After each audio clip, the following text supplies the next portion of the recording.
Salut à toutes, salut à tous, merci d'être avec nous. Vous êtes sur Matin TV. Nous réalisons des entretiens depuis Marrakech dans le cadre de la COP22.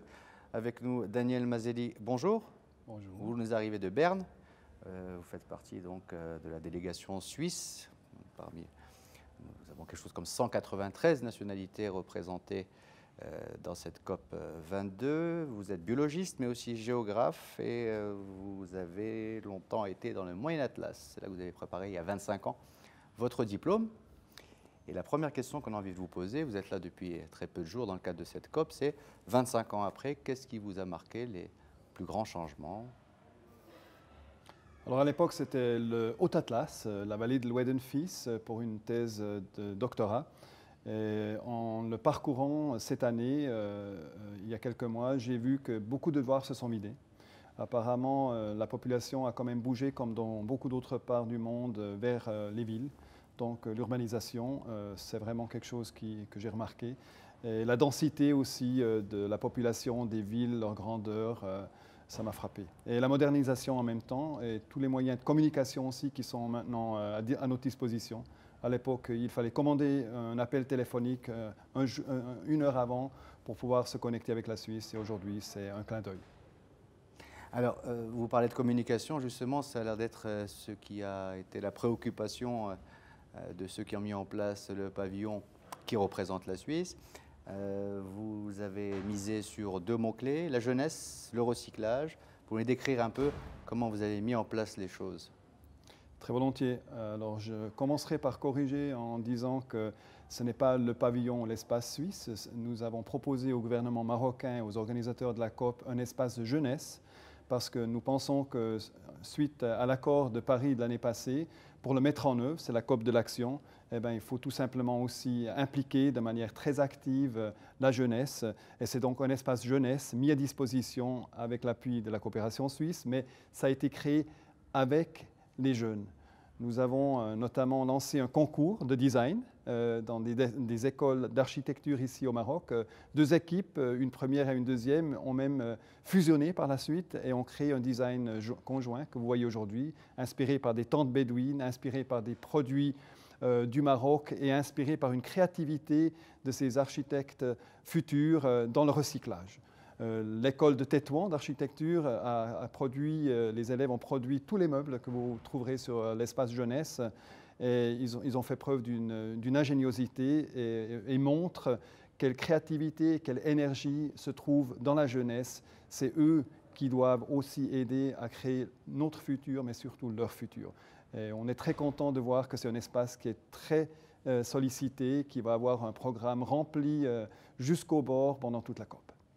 Alors justement, dans le cadre de la COP, un pays comme la Suisse vient pour participer. Elle développe régulièrement une coopération avec des organismes marocains, mais vous misez beaucoup sur les associations, visiblement, et des associations sont représentées au sein de ce pavillon jeunesse. Comment vous avez sélectionné, si on peut dire, ceux qui allaient donc être les porte-drapeaux des associations marocaines? Tout à fait. Bon, je pense aussi qu'il y a une historique quand même, où disons, c'est peut-être en nos gènes en tant que petite Suisse. Vous savez que la société civile en Suisse est très forte, elle est très développée. C'est surtout bottom-up que les choses se font et nous croyons que le Maroc futur doit profiter aussi des compétences, des énergies, des capacités des associations locales et c'est pourquoi nous les appuyons fortement, croyant qu'en les responsabilisant, ils vont aussi pouvoir contribuer à améliorer tant le problème du climat que d'autres environnementaux, par exemple. Vous avez fait quand même un choix, une sélection. C'est par rapport à quelle priorité? Par rapport aux thématiques ou par rapport à la qualité de l'association? Je pense que c'est un mélange. Je vais vous donner un exemple. Pour continuer un peu dans la logique de ce que j'ai dit avant, nous avons contacté Al Jizr, une organisation qui repêche des jeunes qui n'ont pas pu terminer leurs écoles, mais qui sont intéressés par l'informatique. Ils leur apprennent à décomposer du matériel ancien, vieux, qu'on n'utilise plus dans le domaine de l'informatique.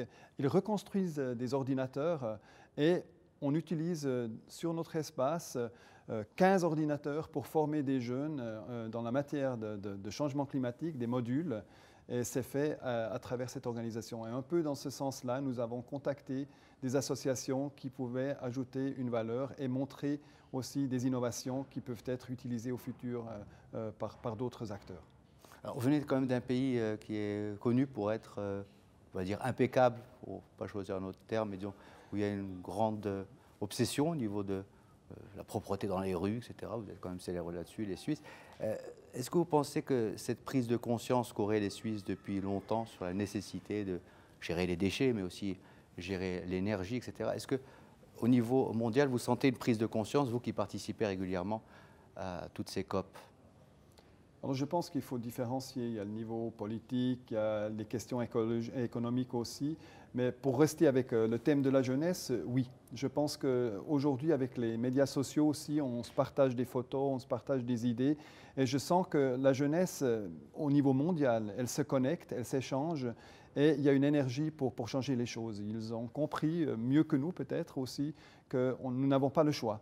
Les ressources sont limitées, il n'y a qu'une seule planète et la jeunesse est prête à changer aussi un peu le mode de vie. Et pour ça, il faut s'échanger entre différents pays, entre différentes zones, parce que c'est vraiment un problème au niveau global. Et là, j'ai vu que la conférence des jeunes, par exemple, qui s'est tenue avant la COP, la COI, Conference of the Youth, reprend des sujets et la jeunesse se connecte au niveau international, comme le font les décideurs. Vous avez en mémoire quelques propositions pertinentes qu'ils ont faites au terme de cette COI? Alors, nous les attendions hier et je dois vous dire que la première journée était un peu chaotique, pas seulement chez nous, je crois, de différents points de vue. Et cette restitution n'a encore pas pu avoir lieu. Elle était prévue pour hier matin à 10 h. Il y a eu pas mal de problèmes d'enregistrement, etc. On va reprendre ça et ce n'est que par la suite que nous saurons exactement ce qu'ils ont pris comme décision ou comme volonté de changer. Mais nous allons ce vendredi avoir un record du monde, Guinness, à travers plus de 45 000 cartes postales où nous avons des promesses d'élèves du monde entier qui ont dit leur contribution, ça va être par exemple de prendre moins de douches, d'économiser l'eau chaude, de prendre la bicyclette au lieu de choisir d'autres moyens de transport. Nous allons les exposer à l'autodrome ici à Marrakech. Ça va être 700 mètres carrés et ça va battre 4 fois le record actuel des cartes postales qui était à environ 13 000. On va arriver presque à 50 000 cartes postales. Voilà, un exemple aussi d'un effort international des jeunes, des petits. Merci pour ce scoop, merci d'avoir donné cet entretien à Matin TV, merci à vous de l'avoir suivi. Merci. On se retrouve pour d'autres entretiens dans le cadre de cette COP22 depuis Marrakech, la ville rouge et verte pour l'occasion.